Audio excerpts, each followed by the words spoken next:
market opinion as well. Sunil Garg, head of international equity research at JP Morgan, says that global volatility elevation has been driven by policy decisions and that the role of currencies in emerging markets has been extremely critical.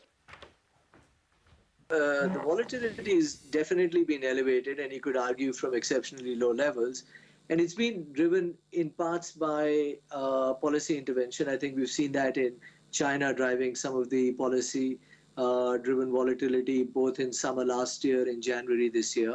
And that's played a big role. I think the other part, which has been extremely critical, is the role of currencies, particularly in emerging markets. If you look at over the last couple of years, directionally, that's probably the single largest variable that's been impacting emerging market equities. Currencies have become very central, and I think that's caused a lot more volatility. Opportunities which are focused on the domestic market, be it in the mid-cap space, be it in the large-cap space, I would focus on domestic growth sectors as probably the place to be in. I would stay long emerging markets at this point in the very short term.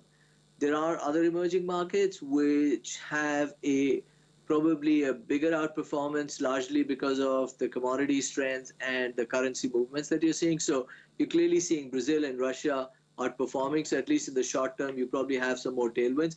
Can we get the fundamentals sustained for those markets is still not a proven fact. I think cyclically, India is one of the best positioned emerging markets.